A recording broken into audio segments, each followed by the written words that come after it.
All right, everyone. Hi. I got a lot to cover today. This is going to be kind of another astronomy review video, so let's jump right in. We're going to start reviewing things about the moon. Now, looking at this moon, we can see that it has a lot of little marks on here, and these marks didn't just appear on the moon. We call them impact craters. These marks come from when things hit the moon. The moon doesn't have an atmosphere to speak of, so it gets hit by comets, meteors all the time, even small ones, and they leave these small impact craters, sometimes large, sometimes small, depending on how big the thing was that hit it. The moon itself is a natural satellite. Now, remember, when I say satellite, I mean something that orbits around something else. Usually that second object is larger, so it's something smaller going around something bigger. Now, the moon is a natural satellite. That means that it is not man-made. We have a couple of other satellites, man-made satellites, mechanical ones, that go around the Earth. We use those for navigation, use them for studying the Earth, and use them for communication. Now, the moon itself goes through different phases. There are about 8 different phases to speak of, and we need to make sure we know all their names. Here they are. But before we try and memorize all these 8 names, there's 2 important words you need to memorize that'll really help you. Waxing and waning.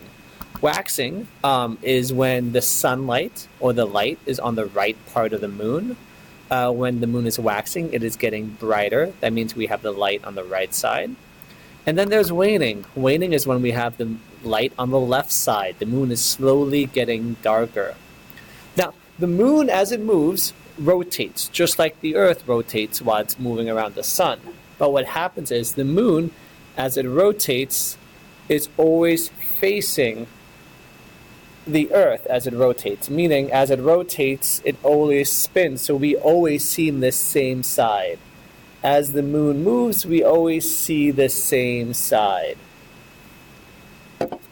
As you can see in my demo there and in the picture I have down here, as the moon spins, we always see the same side because that's the speed it spins at. It spins at the speed that it turns. Now that we know what waxing and waning are, let's look at those moon phase names because we need to know them. The first one, very easy to memorize. It is new moon. It is when the moon is completely dark. You don't see any part of it. You can see a faint outline, but it's very hard to see. There's no light on the moon at this point. After the new moon, we get a little bit of light. Waxing starts to happen. When we only have a little bit of light, that is crescent. So the first one is called a waxing crescent. Now, throughout the month, that moon is going to get more light. It's going to become a first quarter moon or a waxing quarter moon. Both are acceptable names. After a few more days pass, this first quarter or waxing quarter, it's going to get even more light from the sun as it moves around the Earth. And it's going to become a waxing gibbous moon. We see that it is almost all the way lit up. The light is still on the right side, so we know it's waxing. And then finally, the moon becomes full, completely full. It's a full moon, and since it's a full moon, we don't say waxing or waning. It is just completely bright. After a full moon, the moon's going to start to get dark, and when that happens, it starts to wane. So the moon has its light on the left side because it's starting to get darker. A waning gibbous is when most of the light is on the left side. Then we have a waning quarter or a last quarter. For a last quarter moon, we see our light is perfectly on the left side. And then finally, we have a waning crescent. Just a tiny, tiny sliver of light is left on that left side. And besides the phases of the moon, we also need to know how the moon was created. Now, scientists have finally agreed, or mostly agreed, that the moon was created when a large piece of the Earth's mantle or crust got blown off it when it got hit by something. And this moon creation happened in 3 steps: impact, ejection, and formation. Impact happened very quickly. The Earth got hit. That happened about 4.5 billion years ago when the Earth was still very young. Right after the impact stage, we have ejection. Ejection also happened very quickly. In ejection, a lot of debris were thrown off the planet, and these rocks that were thrown off slowly start to orbit as gravity from Earth catches those rocks. Formation is the third step, and it takes the longest. In formation, all these rocks that were thrown off and moving slowly start to clump together, form together, and then they become the moon. All of you guys had really great projects showing how these three steps happened. Now, after the moon, we started talking about some distances, right? So we weren't on these planets yet, like my slide currently shows. We started talking about the universe a little bit. The first thing we started talking about was the Doppler effect. Now, the Doppler effect is interesting because it happens because sound travels as a wave. Since sound travels as a wave, when it moves, that wave is going to change. So when you see this picture down here, when something is making sound and it's moving to you, those sound waves are going to get smaller as they compress. They get closer together as something making sound is moving to you. Since the sound waves are closer together, it's going to hear a little higher than normal. Now, if something is moving away from you and making sound, those sound waves are going to become further apart because as something is making noise, the sound being made by the noise, that sound wave is moving away from you, so it's going to become more and more space. Since these sound waves are further apart, it's going to sound a little bit lower than normal. So a sound moving away from you is going to sound higher, and a sound moving to you is going to seem higher, and a sound moving away from you is going to seem a little lower.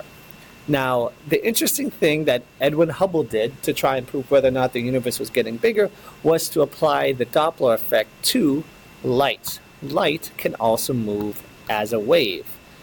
We have blue light. Blue light is very short and close together, and red light waves are far apart. They're big waves. So when something is creating light and it's moving to you, remember something moving to you is going to have smaller waves. It's going to seem blue because it's a smaller wave. If something is giving out light and moving away from you, it's going to seem red because as it's moving away, those wavelengths are going to become bigger and bigger waves are red.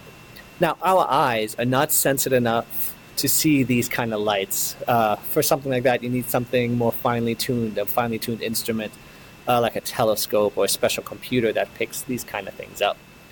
Now, we realized our universe is getting bigger because a lot of the galaxies and stars have this red light to them, and we realized that they must be moving away from us due to the Doppler effect of the light. This is nicknamed the red shift, and Edwin Hubble helped discover this, and he made this popular, and that's why we covered the Doppler effect. Now, something else that's important that we need to talk about while we're talking about the universe is how do we measure distance in a universe? Kilometers aren't going to cut it because kilometers are too short, speaking when you're on an astronomy scale. So we use two different measurements usually. We use AUs, which are astronomical units. They're about 150 million kilometers. Or we use light years. Now, astronomical units, that's really the distance between the Earth and Sun. We use that sometimes, especially in the solar system. Or we use the light year. And light year is a little popular, right? We hear it in movies and TV shows all the time. And a light year is the distance light travels in 1 year. And it is about 9.6 trillion kilometers. It is a huge distance to travel. And that's how we measure anything in space. We usually like using light years or astronomical units. Now, when we're measuring the solar system, we usually go with AUs, or sometimes we go with light hours. I'm not going to teach you guys light hours. Let's just stick to light years, okay? All right, speaking of the solar system, let's jump into it here. Our solar system, we have 8 planets. We have our inner planets. Inner planets, remember, they're close together.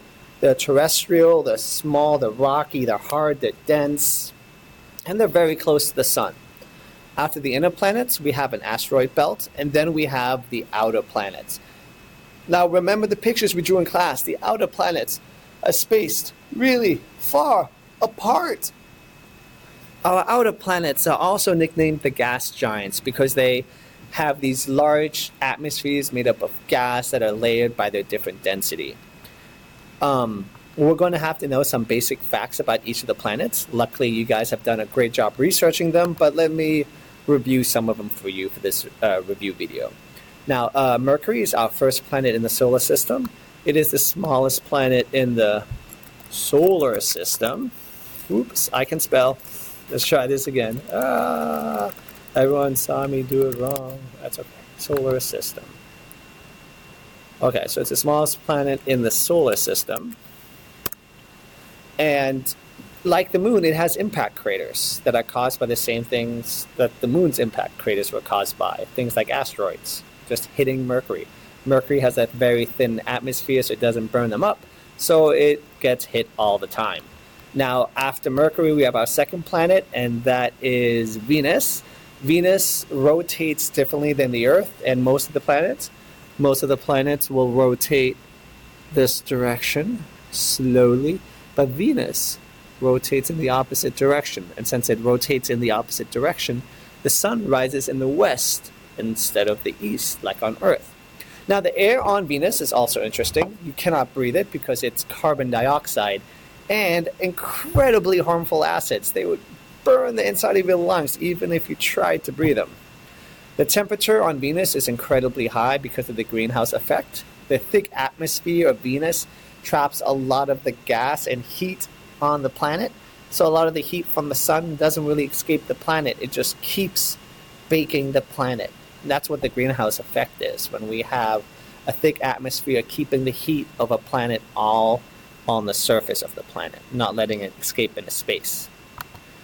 Earth is the third planet from the sun. It's great for life because of its gentle temperatures and because of the fact that we have water. We have liquid water. That's huge for life. We have temperatures gentle enough to allow for that. Scientists study Earth using satellites and other professions. Now, after Earth, we've got Mars. Mars is our red planet. It's a cold planet because it's further from the sun and because it has a very thin atmosphere. We think water, we used to think Mars might have water because we see signs of old lake beds because of deposition. We know nowadays Mars has water for sure because a couple of robots on Mars have discovered it. The tallest mountain in the solar system is on Mars, and it's called Olympus Mons. Right past Mars, we have an asteroid belt, and then we have Jupiter. Jupiter is our fifth planet from the sun. It is the largest planet in the solar system. It is huge. Its atmosphere is made up of hydrogen and helium, and it has this great red eye, or a great red spot. It's a giant storm that is about as big as the diameter of 3 Earths. It's a huge, huge storm. After Jupiter, we have one of my favorite planets. It's Saturn. It's the sixth planet from the sun, and it is made up of hydrogen and helium. The diameter of these rings is about 272,000 kilometers. These rings are mostly made up of icy particles, and Saturn has up to 63 moons. Now, there might be additional moons that scientists have discovered. The figure or the number that they talk about kind of goes back and forth. After Saturn, we have Uranus. It is the seventh planet from the sun, and it's strange because instead of spinning the normal way, like most planets do, it spins on its side, and we think that happened because it got hit a long time ago, that some sort of impact caused it to spin incorrectly. And finally, we have Neptune. Neptune is the eighth planet from the sun. It takes about 163 years for it to circle the sun. That is the longest period of revolution or year for any planet. Its atmosphere is mostly made of gases like any of the other gas giants. It's very similar to Uranus's atmosphere. And it was discovered originally because we realized something was affecting Uranus's orbit, and it was Neptune. All right, guys, I hope that was helpful. Good luck on the test. Good luck studying, and I know you'll do great. Bye.